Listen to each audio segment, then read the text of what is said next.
Bismillahirrahmanirrahim. Assalamu alaikum, dear friends, students and listeners. I hope that you all are doing well. आज हम chapter number 3 discuss करेंगे introduction to political science का. Chapter number 3 है ends and functions of the state.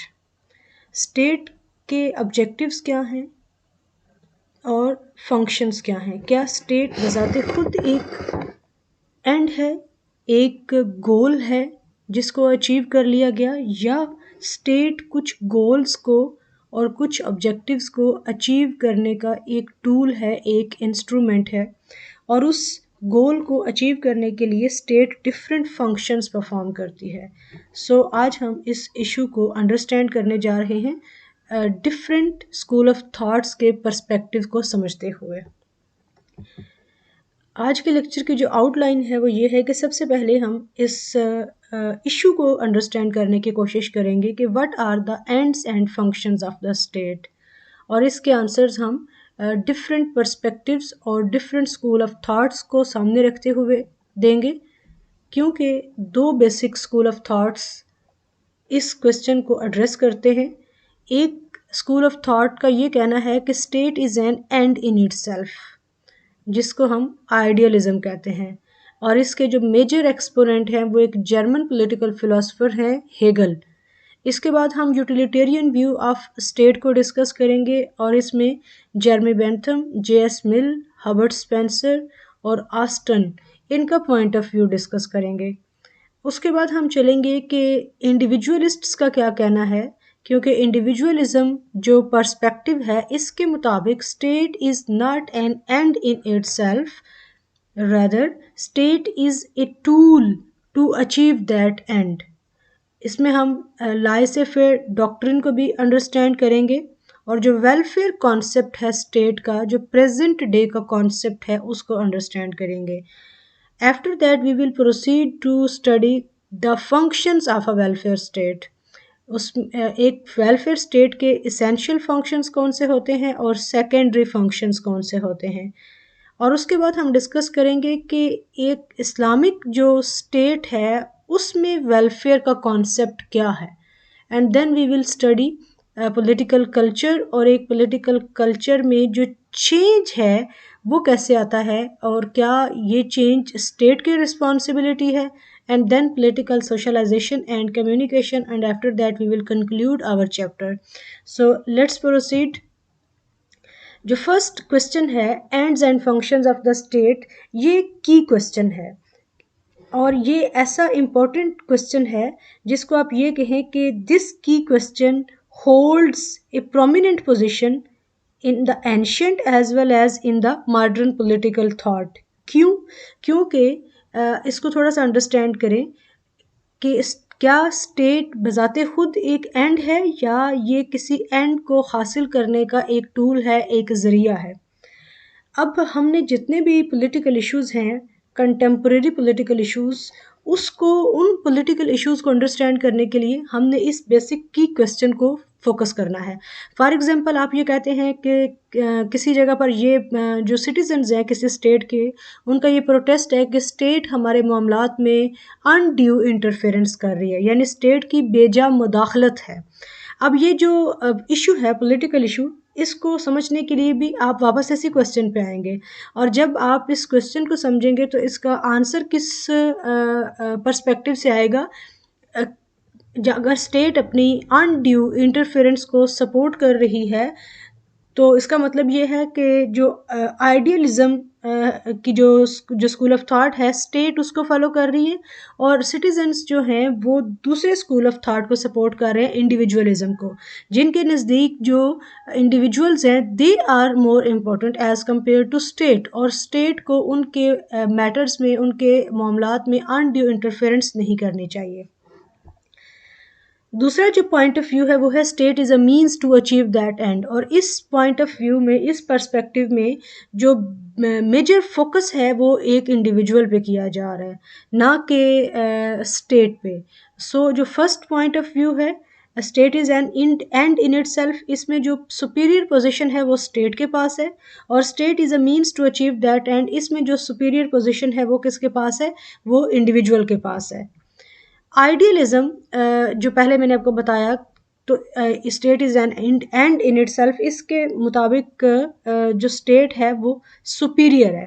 और आप ये भी कह सकते हैं कि जो आइडियलिस्ट थ्योरी है that was given by traditional Greek philosophers, इसको रिवाइव किया गया और ये कहा गया कि state is an end in itself. लेकिन यहाँ पर ये चीज़ ज़रूर याद रखिए कि जो अरिस्टोटल का पॉइंट ऑफ व्यू था अबाउट स्टेट, वो ये जो ग्रीक फिलोसफर्स थे वो इस चीज़ को मानते थे कि state is an end in itself, लेकिन इसके साथ साथ वो एक वर्ड यूज़ करते थे कि स्टेट जो है, states and should be ethical. यानी उनका ये कहना था कि जो स्टेट है वो अपनी पावर्स को यूज़ करेगी while living within the limits of ethics and moral values. Hegel जो है वो जर्मन पॉलिटिकल फिलोसफर गुजरे हैं, and Hegel is regarded as one of the main exponents of this point of view idealism. Hegel का जो basic focus है वो किस चीज़ पे है कि he underestimated the role of an individual in society and regarded individual wisdom as most untrustworthy. एक individual को बहुत कम अहमियत दे रहे हैं, उसके रोल को, उसके किरदार को नज़रअंदाज कर रहे हैं हेगल, और वो उसे अनट्रस्टवर्दी समझ रहे हैं। उसकी यानी इंडिविजुअल विजडम को जो हेगल है वो अनट्रस्टवर्दी समझ रहा है। अब इसके अपोजिट हमने ये देखना है कि तो फिर हेगल के नज़दीक पोजीशन, सुपीरियर पोजीशन किसके पास है, और हेगल के नज़दीक जो ट्रस्ट वर्दी विजडम है, हु इज़ द रिपोजिटरी, तो ये आपको नज़र आएगी स्टेट। क्योंकि हेगल क्या कहता है कि the supreme position is held by the state, और जो सुप्रीम अथॉरिटी है वो स्टेट के पास है। क्यों? क्योंकि हेगल का ये कहना है कि state is the manifestation of the will of collective will. यानी स्टेट एक इंडिविजुअल विल पे बेस नहीं करती, बल्कि स्टेट एक कलेक्टिव विल पे बेस करती है। इसलिए जो स्टेट की विल है वो states will is the personification of the highest wisdom. अब यहाँ तक दो चीज़ें आपको समझनी है, आपको याद रखनी है कि आइडियलिस्ट पॉइंट ऑफ व्यू के मुताबिक state holds the superior position, और जो इंडिविजुअल है, इंडिविजुअल को रिलेटिवली लेस यू में से लेस सुपीरियर पोजीशन दी गई है। इंडिविजुअल फ्रीडम को इंडिविजुअल विजडम को मोस्ट अनट्रस्टवर्दी विजडम डिक्लेयर किया गया है, और जो स्टेट विजडम है, स्टेट को हाईएस्ट विजडम रिपोजिटरी डिक्लेयर किया गया है। और हेगल का ये कहना है कि state has the rights even against the will of the individuals and it can not accept the limitations on its authority. Means कि हेगल स्टेट की एब्सोल्यूट अथॉरिटी और सुप्रीम पावर्स की बात करता है, और हेगल का ये कहना है कि स्टेट अपनी विल को एक्सरसाइज कर सकती है विदाउट एनी कंडीशन, और स्टेट के ऊपर, जो स्टेट की सुप्रीम पावर्स हैं, जो स्टेट की सुपीरियर अथॉरिटी है, उसके ऊपर किसी तरह की कोई रिस्ट्रिक्शंस या कोई लिमिटेशंस नहीं है। और उसका ये कहना है कि जो पब्लिक है, जो इंडिविजुअल्स हैं, they should render unconditional obedience to the political authority. जो पब्लिक है उन्हें स्टेट को स्टेट और स्टेट के लॉज को अनकंडीशनली ओबे करना चाहिए। क्यों? क्योंकि हेगल का ये कहना है कि जो लॉज और लिबर्टीज हैं, they are not incompatible to each other, rather they are highly compatible। और हेगल ये कहता है कि every law enhances and promotes liberty। आम एक जनरल कॉन्सेप्ट क्या है कि जो लॉ है वो इंडिविजुअल लिबर्टी को रेस्ट्रिक्ट करता है, उसे कर्टेल करता है, लेकिन हेगल इस पॉइंट ऑफ व्यू को सपोर्ट नहीं करता।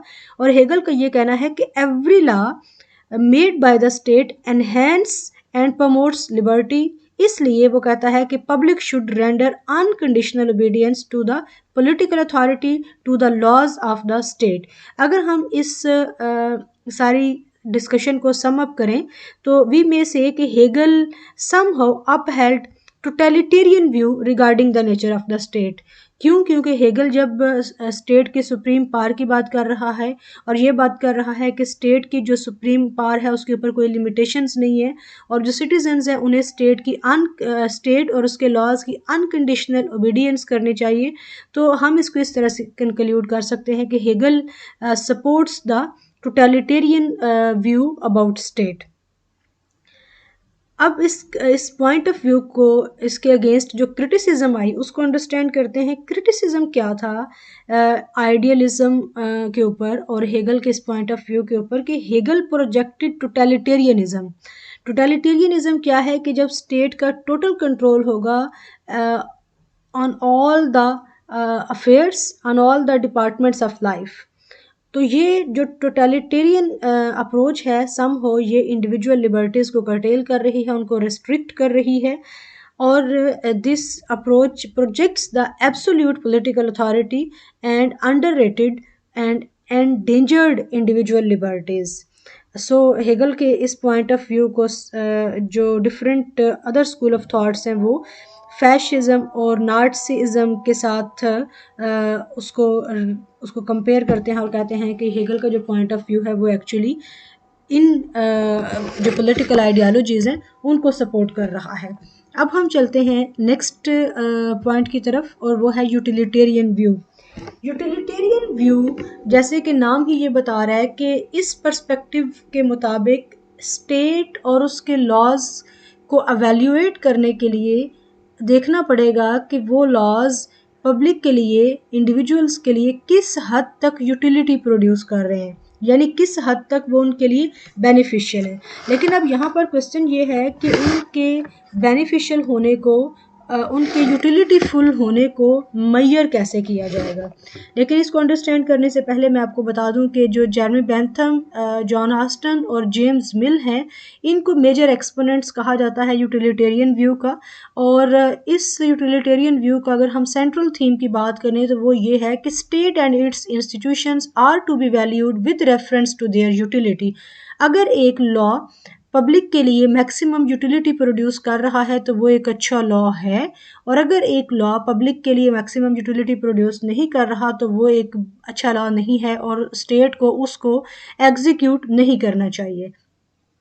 और यूटिलिटी को मेजर करने के लिए, लॉज और पॉलिसीज़ की यूटिलिटी को मेजर करने के लिए ये जो पर्सपेक्टिव है, ये जो स्कूल ऑफ थॉट है, दे इंट्रोड्यूस्ड एक क्राइटेरिया और उसका नाम रखा पेन एंड प्लेयर। और पेन एंड प्लेयर के कॉन्सेप्ट को उन्होंने फर्दर इस तरीके से एक्सप्लेन किया कि हर जो शख्स है, every individual seeks to get pleasure and avoid pain. हर शख्स खुशी हासिल करना चाहता है और परेशानी को और तकलीफ से बचना चाहता है। So state therefore should enforce only those laws which can ensure happiness in a society. इसलिए वो कहता है कि it is the responsibility of the state कि वो सिर्फ ऐसे लॉज को ही इम्प्लीमेंट करे जो कि सोसाइटी में ज़्यादा से ज़्यादा हैप्पीनेस और प्लेयर को यकीनी बनाए। अब इसको हम आगे जाके जब क्रिटिसिज्म पढ़ेंगे तो देन वी विल डिस्कस कि जो एक पर्सन, एक इंडिविजुअल के लिए एक चीज़ जो सोर्स ऑफ पेन है वो दूसरे के लिए सोर्स ऑफ प्लेयर भी हो सकता है। इसलिए इस स्कूल ऑफ थॉट के फॉलोअर्स का ये कहना है कि the greatest happiness of the greatest number should be an established doctrine in the policy making. कि पॉलिसी मेकिंग में किस बात का ख्याल रखा जाना चाहिए, क्या डॉक्ट्रिन होनी चाहिए जिसको सामने रखते हुए पॉलिसीज़ और लॉज बनाने चाहिए। The greatest happiness of the greatest number. अगर हम बात करें कि इस स्कूल ऑफ थॉट का जो लीगल पॉइंट ऑफ व्यू है वो किसने एक्सप्लेन किया, तो that was developed by Jeremy Bentham and Austin. जबकि पॉलिटिकल जो एस्पेक्ट है that was explained well by J S. Mill, और जो इकोनॉमिक एस्पेक्ट है that was developed by David Ricardo and Adam Smith. Adam Smith जो है उसका ये कहना था कि state should reform only the following three functions. कौन से तीन फंक्शंस? नंबर एक, प्रोटेक्शन अगेंस्ट एक्सटर्नल एग्रेशन, यानी स्टेट को अपने मुल्क को बैरूनी हमलों से और बगावतों से बचा के रखना चाहिए। And secondly, enforcement of justice for ensuring equity and fair play. अब एक्विटी और इक्वालिटी में क्या डिफरेंस है, इस पे मैं ऑलरेडी आपके साथ एक वीडियो शेयर कर चुकी हूँ, उसको होपफुली आप लोगों ने देख लिया होगा, और अगर अभी तक उसको नहीं देखा तो उसको ज़रूर देख लें, because equity and equality are not the synonyms to each other and we can't use them as interchangeable terms. There is a difference between these two terms. So Adam Smith के मुताबिक जो सेकंड फंक्शन है एक state का वो क्या है कि जस्टिस को इंश्योर करे और इकोनॉमिक जस्टिस और फेयर प्ले इन सारी चीज़ों को। उसके बाद है establishment of institutions necessary for the general welfare. Adam Smith के मुताबिक एक स्टेट को सिर्फ इन तीन जो अफेयर्स हैं, ये जो सिर्फ तीन काम हैं, ये स्टेट के पास होने चाहिए और बाकी किसी भी मैटर में स्टेट को इंटरवीन नहीं करना चाहिए। बाकी सारे मामलात स्टेट को ओपन छोड़ देने चाहिए और इंडिविजुअल्स जाने और उनके मामलात जाने, उनके मैटर जाने और वो समझे कि उन्हें कैसे बेहतर तरीके से चलाना है। अब क्वेश्चन ये है कि ये जो पॉइंट ऑफ व्यू है यूटिलिटेरियनिज्म, जिसमें हमने बात की कि greatest happiness for the greatest number, और पेन एंड प्लेजर जो है ये क्राइटेरिया है टू जज the utility and to evaluate different laws and policies. क्या ये पॉसिबल है, क्या ये मुमकिन है कि पेन एंड प्लेयर को हम एक यूनिफॉर्म वे में एनालाइज कर सकते हैं, उसको एग्जामिन कर सकते हैं? तो इसका आंसर है कि नो। क्योंकि जैसे मैंने पहले आपको बताया कि एक जो लॉ है that can be a source of pain for one segment of the society but it can be a source of pleasure for another segment. जैसे कोविड डेज के अंदर जब भी गवर्नमेंट लॉकडाउन की बात करती थी तो इस लॉकडाउन पॉलिसी से जो डॉक्टर्स थे उनके लिए तो ये सेटिस्फैक्ट्री पॉलिसी होती थी कि लॉकडाउन होगा, लोग घरों से बाहर कम निकलेंगे, सोशल डिस्टेंस मेंटेन रहेगा, तो जो हॉस्पिटल्स के ऊपर एक प्रेशर बनता है वो नहीं बनेगा। लेकिन जो ट्रेडर्स थे, जो ताजिर थे, उनके दरमियान परेशानी की एक लहर दौड़ जाती थी कि लॉकडाउन होगा तो हमारा बहुत ज़्यादा नुकसान होगा। तो ये जो लॉकडाउन पॉलिसी है ये एक सेगमेंट के लिए तो सोर्स ऑफ पेन है जबकि दूसरे के लिए सोर्स ऑफ प्लेयर है। सो इस पर्सपेक्टिव को अगर हम ये कहें कि हम इसको मैथमेटिकली बड़े ही प्रिसाइज वे में एनालाइज कर सकते हैं, एवेल्यूएट कर सकते हैं, तो that can not be possible. So we can say कि ये जो यूटिलिटेरियन पॉइंट ऑफ व्यू है, यूटिलिटेरियनिज्म है, it stands diametrically oppose to idealism. क्यों? क्योंकि आइडियलिज्म के अंदर जो टॉप प्रायोरिटी है वो किसको दी जा रही है? स्टेट को, और इंडिविजुअल लिबर्टीज़ को टोटली अंडर रेट किया जा रहा है। जबकि यूटिलिटेरियनिज्म में जो इंडिविजुअल है उसको सुपीरियर पोजीशन पे रखा जा रहा है और स्टेट को उसका सबऑर्डिनेट कर दिया गया है। सो ये कहा जा सकता है कि these are two extremes and the truth lies somewhere in between.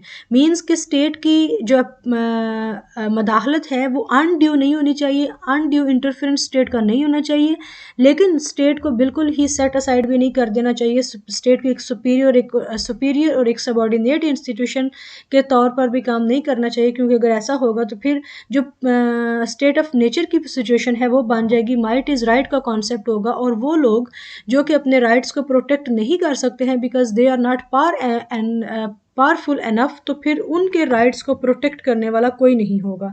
आगे जाके हम पढ़ेंगे कि जब स्टेट का कंट्रोल एक पर्टिकुलर पीरियड जब लाइसे फेयर डॉक्ट्रिन ज़्यादा कॉमन हो गई थी, ज़्यादा पॉपुलर हो गई थी और स्टेट की इन्वॉल्वमेंट बहुत कम हो गई थी इकोनॉमिक मैटर्स में, तो उसके नुकसान क्या हुए थे? जो डिस्पैरिटी है, इकोनॉमिक डिस्पैरिटी, वो किस तरह उन सोसाइटीज़ के अंदर बहुत ज़्यादा फैल गई थी और फिर स्टेट को इंटरवीन करना पड़ा और स्टेट को डिफरेंट जो वे लॉज हैं अबाउट द लेबर के हवाले से जो डिफरेंट लॉज हैं, यानी उनके वर्किंग आवर्स और इस तरह की सारी चीज़ें वो डिसाइड करनी पड़ी। मीन्स कि स्टेट को अपना रेगुलेटरी रोल प्ले करना पड़ा।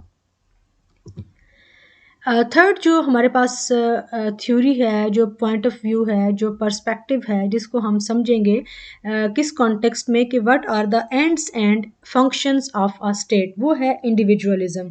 इंडिविजुअलिज्म जैसे कि वर्ड से ही आपको समझ आ रही है कि इसमें जो बेसिक फोकस है वो इंडिविजुअल पे हो रहा है, और इस डॉक्ट्रिन को लाइसिफ डॉक्ट्रिन सपोर्ट करती है।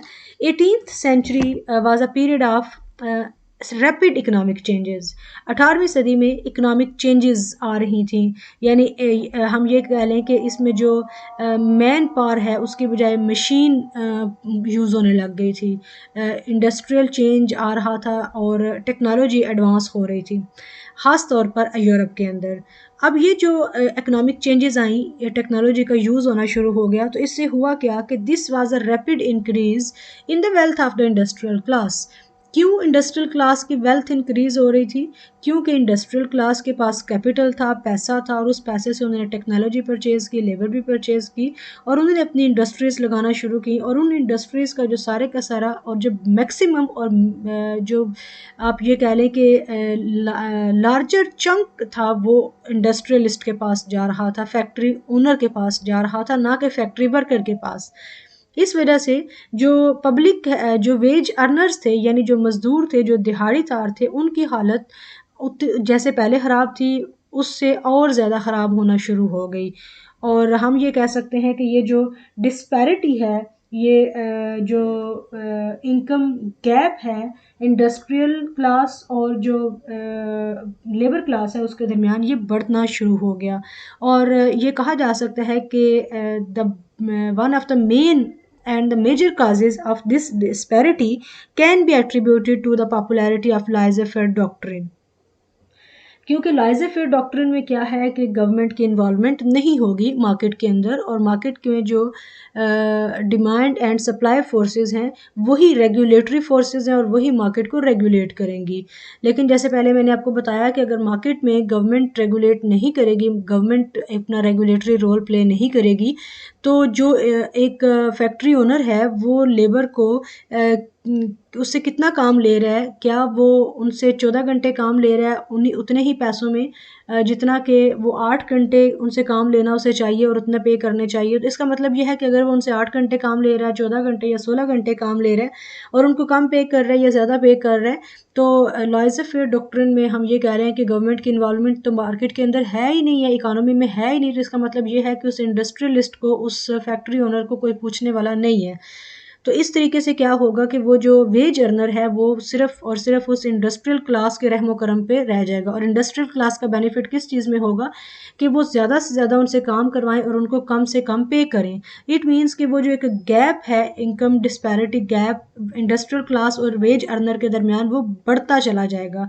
और आपको पता है कि जो इंडस्ट्रियल क्लास होती है या एलीट क्लास होती है किसी भी सोसाइटी की, वो तो एक बिल्कुल छोटा सा उसका नंबर होता है। और जो बाकी आप ये कह लें कि मोर देन 90% जो पॉपुलेशन होती है वो या तो लोअर मिडिल क्लास होती है या मिडिल क्लास होती है, एलीट या इंडस्ट्रियल क्लास नहीं होती। तो इसका मतलब ये है कि उस सोसाइटी के अंदर रिजेंटमेंट, रिवोल्ट्स और रेवोल्यूशंस, इस तरह की चीज़ें पैदा हो सकती हैं।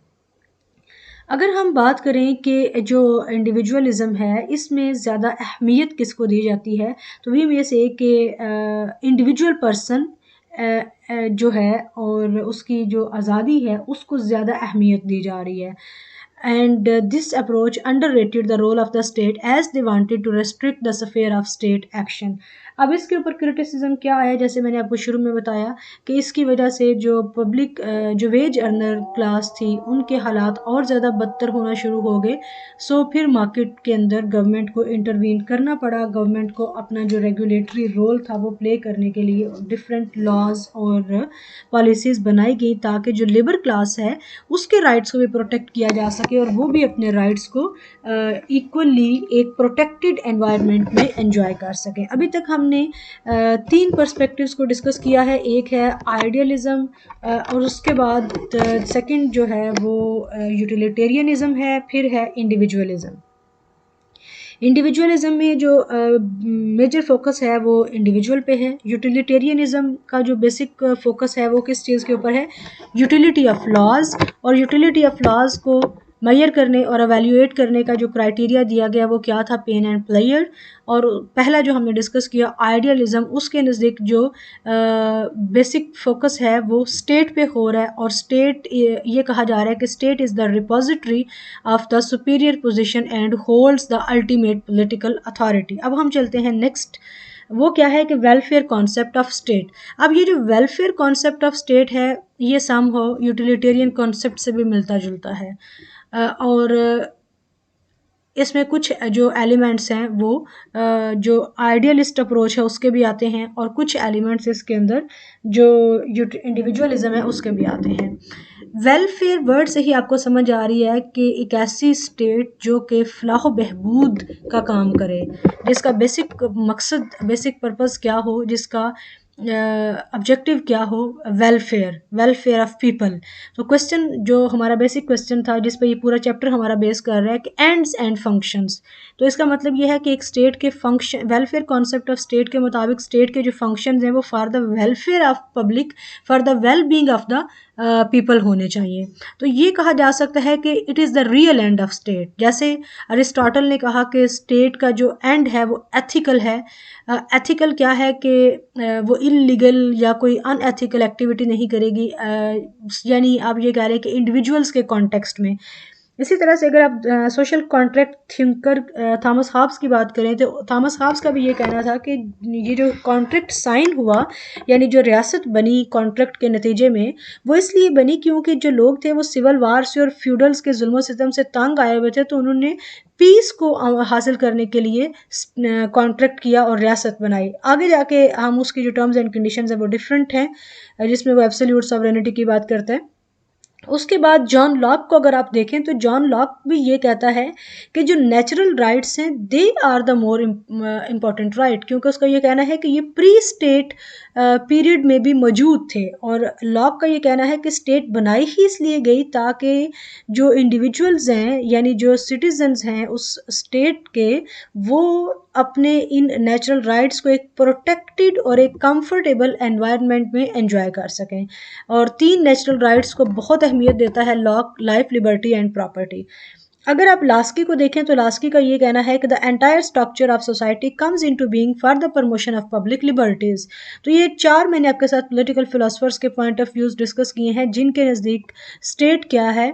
State is an state is a tool to get an end. और क्या एंड क्या होना चाहिए, एथिकल होना चाहिए, पीसफुल होना चाहिए, प्रॉस्पर्स होना चाहिए, क्योंकि आपको पता है अरिस्टोटल का ये कहना है कि रियासत जो है वो ख़ानदानों और देहातों का इज्तिमा है, इकट्ठ है, ताकि वो एक प्रॉस्पर्स लाइफ, एक वर्चुअस लाइफ गुजार सकें।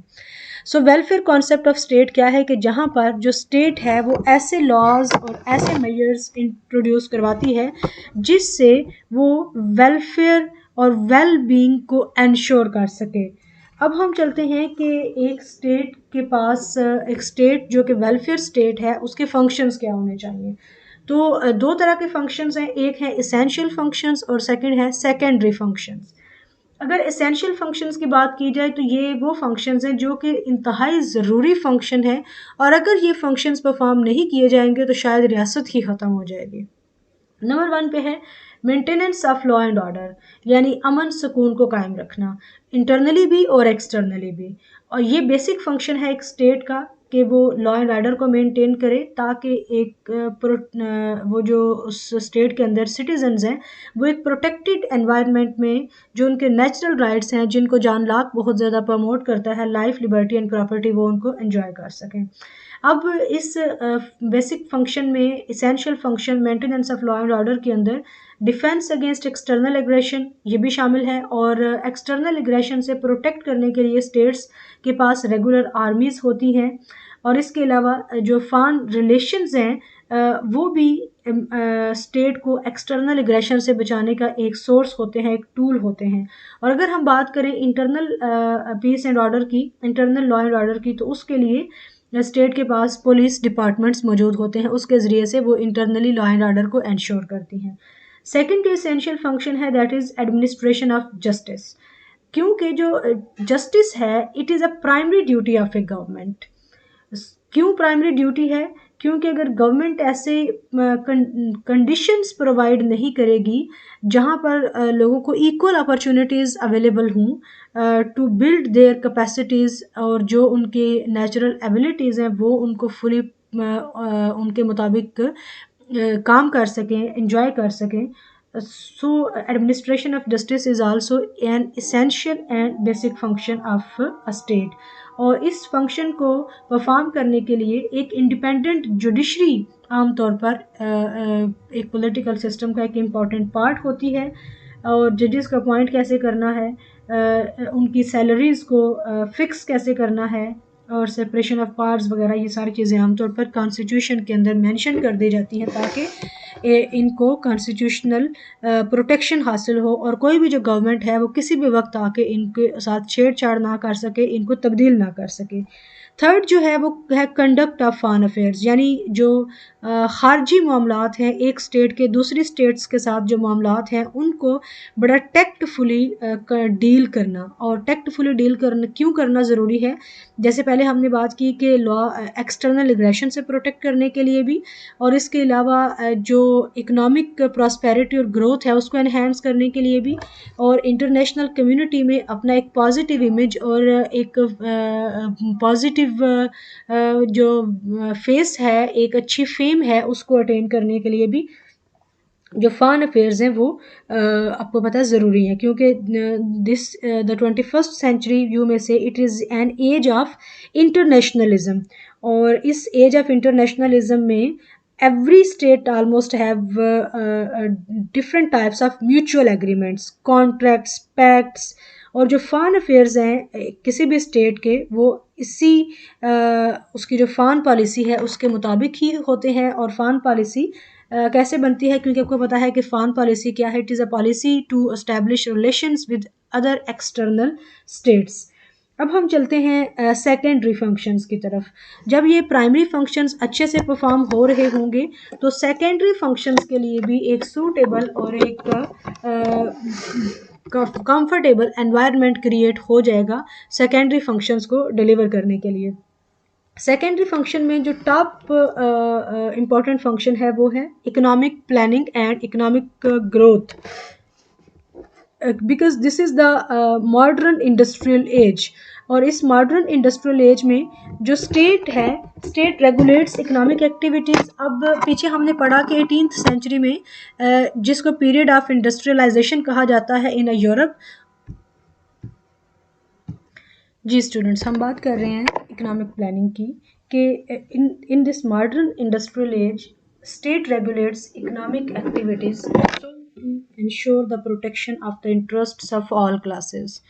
क्योंकि अगर स्टेट की इन्वॉल्वमेंट नहीं होगी तो फिर जो इंडस्ट्रियल क्लास है उसके इंटरेस्ट तो प्रोटेक्ट हो रही होंगे, लेकिन जो वेज अर्नर्स हैं, जो लोअर क्लासेस हैं, उनके इंटरेस्ट्स का क्या, क्योंकि स्टेट को तो आपने कहा है कि you are not allowed to intervene in market. So इसलिए अगर हम एक वेलफेयर स्टेट की बात करते हैं तो उसके अंदर स्टेट जो है मार्केट के अंदर एक रेगुलेटरी रोल ज़रूर प्ले करती है। अगर बात की जाए सोशल सिक्योरिटी की तो सोशल सिक्योरिटी क्या है कि यू में से क्या welfare state aims at the betterment of society. एक वेलफेयर स्टेट का एम क्या होता है, to make a society better as a whole. और इस गोल को अचीव करने के लिए जो स्टेट है वो इक्वल अपॉर्चुनिटीज़ प्रोवाइड करती है to all the classes, to all the segments of society alike, यानी एक ही तरह से irrespective in the difference of religion, culture, caste, उनको सेम अपॉर्चुनिटीज़ प्रोवाइड करेगी सो दैट ये जो गोल है स्टेट का to provide a better standard of life वो उसको अचीव कर सके। और सोशल सिक्योरिटी में अगर बात की जाए ख़ास तौर पर जो डाउन ट्रोडन क्लासेस हैं और जो डिसेबल्ड पर्सनस हैं उनको स्पेशल उनके लिए कुछ अपॉर्चुनिटीज़ इंट्रोड्यूस करवाई जाती हैं, लाइक अनएम्प्लॉयमेंट अलाउंस वगैरह, उनको फ्री जो होम सर्विसेज हैं, हेल्थ सर्विसेज हैं, एजुकेशन सर्विसेज हैं, ये प्रोवाइड की जाती हैं। और अगर हम वेस्टर्न जो पॉलिटिकल सिस्टम्स हैं या एडवांस्ड जो इकोनॉमीज़ हैं उनकी बात करें तो वहाँ पर सोशल सिक्योरिटी नेट बहुत ही ज़्यादा आपको नज़र आएगा। थर्ड है ट्रांसपोर्टेशन एंड कम्युनिकेशन, क्योंकि एक जो एफिशिएंट ट्रांसपोर्टेशन सिस्टम है it plays a pivotal role in economic development and to improve the tone of administration. अगर आपकी सड़कें ख़राब होंगी, आप एक जगह से दूसरी जगह आसानी से आ नहीं सकते हैं, जा नहीं सकते हैं और एक दूसरे के साथ ईजीली कम्युनिकेट नहीं कर सकते हैं, तो ये जो बाकी जितने भी फंक्शंस हैं ये अपनी यूटिलिटी काफ़ी हद तक खो देंगे। उसके बाद है promotion of health and education, ये बहुत ज़्यादा इम्पोर्टेंट फंक्शन है। और आपको पता है कि एक वेलफेयर जो स्टेट है, एक वेलफेयर स्टेट को जब हम देखते हैं तो फिर हमें साथ ही ये बात भी माननी पड़ती है कि स्टेट का जो स्फेयर ऑफ एक्शन है, जो स्टेट के काम करने का दायरा कार है, वो काफ़ी हद तक वसी हो गया है। क्यों? क्योंकि अब स्टेट को ये सारे फंक्शंस परफॉर्म करने हैं। स्टेट इनको प्राइवेट हैंड्स में अगर छोड़ देगी तो फिर सिर्फ जो एलीट क्लास है वही इन राइट्स को एंजॉय कर सकती है, और जो डाउन ट्रोडन, डिसेबल्ड और लोअर क्लासेस हैं वो इन राइट्स को एंजॉय नहीं कर सकेंगी। एंड देन है regulation of trade and industry. तो ट्रेड और इंडस्ट्री को रेगुलेट करना बहुत ज़रूरी है, क्योंकि अगर ट्रेड और इंडस्ट्री को रेगुलेट नहीं किया जाएगा तो जो लेबर क्लासेस हैं, जो वेज अर्नर्स हैं, उनके राइट्स को प्रोटेक्ट नहीं हो सकते, और सबसे ज़्यादा जो मुतासिर होंगे वो फिर वो क्लासेस होंगे। इसलिए इंडस्ट्रियल क्लास के साथ साथ जो वेज अर्नर्स हैं उनके राइट्स को भी इक्वली प्रोटेक्ट करने के लिए स्टेट को ये फंक्शन भी परफॉर्म करना पड़ता है। अब हम चलते हैं इस्लामिक कॉन्सेप्ट ऑफ स्टेट की तरफ। ये बहुत ही इंटरेस्टिंग है, क्योंकि जो इस्लामिक कॉन्सेप्ट है स्टेट का, उसके मुताबिक इस्लाम ना तो ये कहता है कि स्टेट के पास अल्टीमेट पावर है, फुल फ्लेज पावर है, और स्टेट के पास इस बात का हक है कि वो आपकी लाइफ के हर एक मैटर में घुस जाए। यानी आप ये कह लें कि इस्लाम इंट्रोड्यूसेस बैलेंस्ड अप्रोच, और ना तो ये अनकंट्रोल्ड इकोनॉमिक पैटर्न को सपोर्ट करता है और ना ही टोटलिटेरियन जो अप्रोच है उसको सपोर्ट करता है। स्टेट की इन्वॉल्वमेंट होनी चाहिए रेगुलेट करने के लिए, क्योंकि अगर स्टेट रेगुलेट नहीं करेगी तो हमने देखा कि जो लाइसें फेयर डॉक्ट्रिन है उसके कॉन्सिक्वेंसेस, उसके जो बैड इम्पैक्ट्स थे। इसीलिए एडवांस सोसाइटीज़ के अंदर भी जो स्टेट्स हैं उनको फिर रेगुलेटरी मेजर्स लेने पड़े, उन्हें भी बहुत सारे लॉज और पॉलिसीज़ बनानी पड़ी। इस्लामिक कॉन्सेप्ट ऑफ स्टेट में जो स्टेट की रिस्पॉन्सिबिलिटीज़ हैं वो बहुत ज़्यादा हैं, बहुत वसी हैं, क्योंकि इस्लाम ये कहता है कि state is responsible to provide basic necessities of life to all citizens. और एक जो इस्लामिक गवर्नमेंट है उससे ये एक्सपेक्ट किया जाता है कि वो हर तरह के जो मेंटल और मटेरियल रिसोर्सेज हैं वो यूज़ करेगी for the well being and for the welfare of the society. तो इस यू में से कि एक इस्लामिक कॉन्सेप्ट ऑफ स्टेट के मुताबिक स्टेट ने लॉ एंड ऑर्डर को भी मेंटेन करना है, एडमिनिस्ट्रेशन ऑफ जस्टिस भी करनी है, हेल्थ और जो एजुकेशन है। क्योंकि अगर आपको याद हो तो जो खुलफाए राशिदीन का पीरियड था उसमें एक कौल है हज़रत उमर फारूक का कि अगर दरिया फ़रात के किनारे बकरी का एक बच्चा भी भूखा मर गया तो उसके लिए भी मैं ज़िम्मेदार हूँ। यानी जो हुक्मरान है, जो रियासत है, जो गवर्नमेंट है, वो अपनी जो स्टेट के अंदर रहने वाले हर एक इंडिविजुअल के लिए इक्वली रिस्पॉन्सिबल है। और उन एक और जगह पर मैंने ये पढ़ा था कि अगर कोई चोरी करे और वो चोरी उसने मजबूरी की वजह से की हो तो फिर उसके लिए जो रिस्पॉन्सिबल है वो हुक्मरान को होना चाहिए, यानी रियासत उसके लिए ज़िम्मेदार है कि रियासत ने उसकी जो फंडामेंटल नीड्स हैं, जो उसकी बेसिक नेसेसिटीज़ ऑफ लाइफ हैं, वो क्यों पूरी नहीं की कि उसको इस तरफ जाना पड़े। लास्ट पे कुछ पॉइंट्स हमारे और हैं, वो है पॉलिटिकल कल्चर। पॉलिटिकल कल्चर क्या होता है? Belief and attitude and behaviour of the public towards their political system, इसे पॉलिटिकल कल्चर कहा जाता है।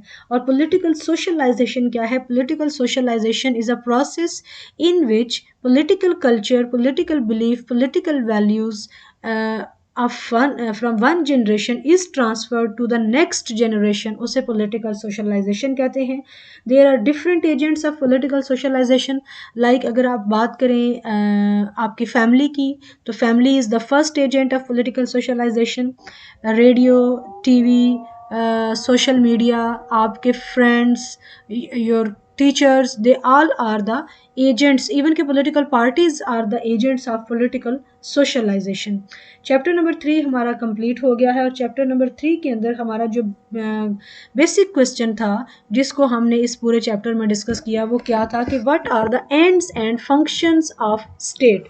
क्या स्टेट बजाते खुद एक ऑब्जेक्टिव है, एक टूल है, सॉरी एक गोल है, या फिर एक गोल को हासिल करने वाला एक टूल है, एक इंस्ट्रूमेंट है? तो इस क्वेश्चन को हमने डिफरेंट पर्सपेक्टिव से आंसर किया है, और हर एक पर्सपेक्टिव का जो सेंट्रल थीम है उसको अंडरस्टैंड किया है, और उसके बाद उसके ऊपर जो क्रिटिसिज्म आई है उसको भी पढ़ा है। और देन हमने एक वेलफेयर जो स्टेट है उसके बेसिक फंक्शंस क्या होते हैं और उसके जो सेकेंडरी फंक्शंस है वो डिस्कस किए हैं। और फिर हमने जो इस्लामिक कॉन्सेप्ट है स्टेट के बारे में उसको पढ़ा है। पॉलिटिकल कल्चर क्या है और पॉलिटिकल सोशलाइजेशन क्या है ये भी मैंने आपको ब्रीफली एक्सप्लेन किया है। चैप्टर नंबर 3 में अगर आपको किसी भी चीज़ की समझ नहीं आ रही, आपको यूटिलिटेरियन पॉइंट ऑफ व्यू की समझ नहीं आ रही, टोटलिटेरियनिज्म की समझ नहीं आ रही, इंडिविजुअलिज्म की समझ नहीं आ रही, या फिर आपको आइडियलिज्म की समझ नहीं आ रही, तो आप कमेंट सेक्शन में क्वेश्चन कीजिए और अपना क्वेश्चन क्लियरली मेंशन कीजिए ताकि मुझे पता चले कि एक्चुअल प्रॉब्लम है क्या, और क्वेश्चन क्या है जो आप समझना चाह रहे हैं। Thank you so much for watching. Take care. अल्लाह हाफिज़।